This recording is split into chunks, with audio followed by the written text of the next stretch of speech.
Salems Lot UK presents A Return to the Lot.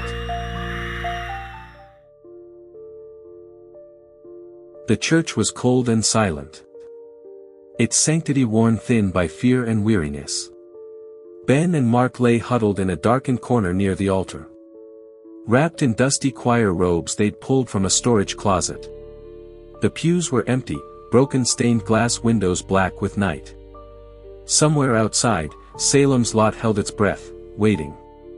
Mark clutched his small silver cross tightly in his hand, fingers white around it, lips moving silently in prayer or memory. He hadn't slept. Not really. Not since everything changed. He stared at the stone floor, eyes flitting toward the doors every so often, waiting for the sun. Ben stirred beside him, a restless twitch in his sleep, a man haunted even in dreams. When the first threads of light cut through the eastern glass, pink and gold against the ash-gray gloom, Ben sat up. "It's morning," Mark whispered. Ben nodded. "Come on."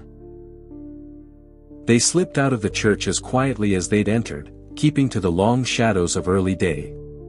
The streets were too quiet. They moved quickly, breath held, ears tuned to every creak and gust of wind. The library stood at the edge of the town square, untouched by flame or rot, but changed all the same, its silence louder than any siren. Inside, the air was stale, books covered in a fine sheen of dust. Ben moved with purpose to the reference section while Mark kept watch by the main doors. Moments later, Ben returned with a folded map, the red brick outline of Jerusalem's lot spread across creased parchment. He pulled a pen from his pocket, laid the map on a reading table, and flattened it. "Here's the plan," Ben said, voice low but firm. "We go through this town, house by house, street by street. We mark off each one as we clear it. We don't stop until we've found every last vampire." Mark hesitated. His voice trembled.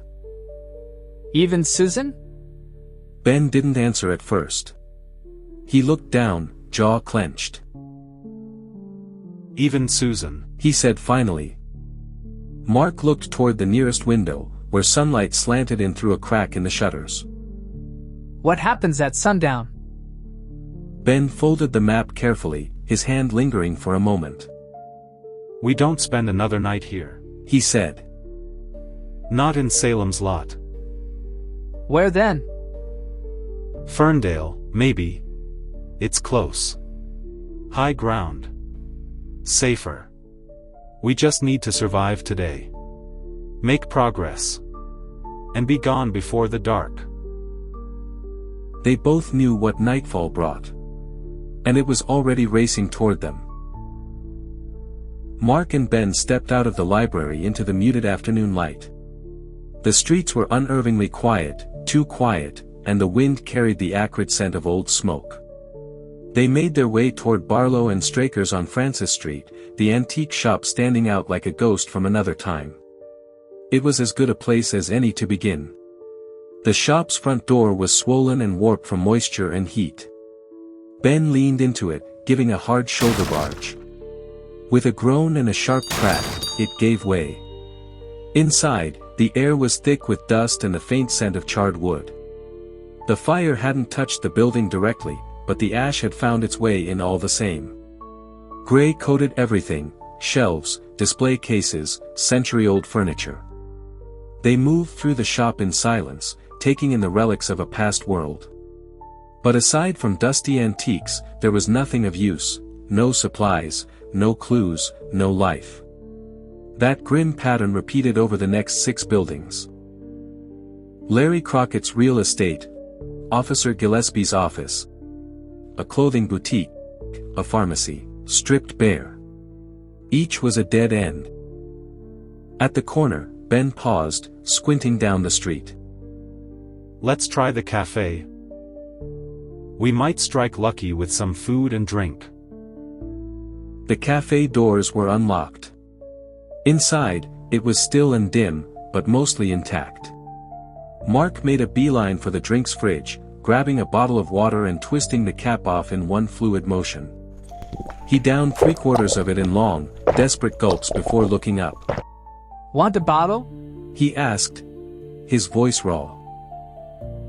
Yeah, toss me a couple. Ben replied, unzipping his rucksack and beginning to load it with anything that looked edible: chocolate bars, biscuits, potato chips. The wrappers crackled like dry leaves. Mark, bring some bottles with you. He called over his shoulder. Ben went up to the stove behind the counter. With a flick of his lighter, the flame hissed to life. He filled a pan with water and set it on to boil. Mark, would you like a coffee? Yes, please, Ben. Mark said, leaning against the counter, bottle in hand. 20 minutes later, they sat together at a corner table with mugs of coffee and a half-empty pack of biscuits between them. The warmth of the drink did little to erase the chill in their bones, but it helped. Ben opened the folded map, marked up with scribbles and lines. They crossed off each location they checked so far.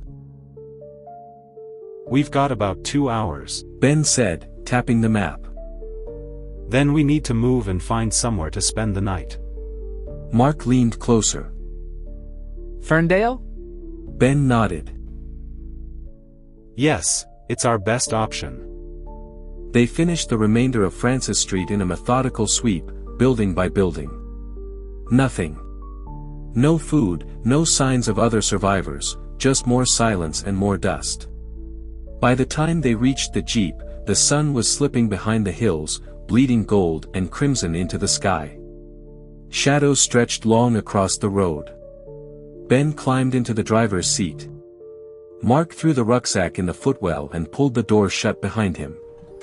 Without a word, they drove on toward Ferndale, chasing the last light of day. The road into Ferndale curved through low hills and open woodland, the last light of the sun flickering through bare branches like a dying fire.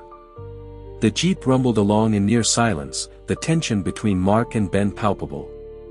They hadn't spoken much since leaving Francis Street. There wasn't much left to say. Just outside the town limits, Mark shifted uncomfortably in his seat. Something in the footwell had caught his eye. He looked down, and froze. A faint, pulsing blue glow was coming from inside the rucksack at his feet. Ben, what do you see here? He asked. His voice low, uncertain. Ben flicked his eyes downward briefly. The glow was unmistakable, like a heartbeat trapped in a bag. His brows furrowed in confusion, but before he could say a word, something else caught his attention. Movement in the rearview mirror. The blanket in the back seat was stirring. His blood ran cold. Slamming the brakes, the jeep screeched to a sudden halt, dust billowing up around them in the fading light. The world went still, but the blanket continued to shift, writhing now, as if something underneath it was waking. Mark reached under his seat and nudged Ben, silently passing him a wooden stake. As he turned, the figure beneath the blanket began to rise. A pair of pale hands emerged first, then the blanket slipped, revealing the face beneath. Ben froze. Oh please. Not Jason. Jason Burke's eyes flickered open, glowing faintly with an unnatural light. His face, once familiar, was now twisted by death and something darker still. There was a flicker of recognition in Jason's eyes, a terrible, knowing smile. Without hesitation, Ben lunged, driving the stake down with brutal force into Jason's chest. Jason screamed. A raw, inhuman sound that shook the interior of the jeep. His back arched, hands clawing at the air. Then, all at once, the scream stopped. Jason looked up at Ben one last time, he smiled. And then, like ash in the wind, he dissolved. The dust of him scattered across the back seat, leaving behind only silence and the faint scent of decay.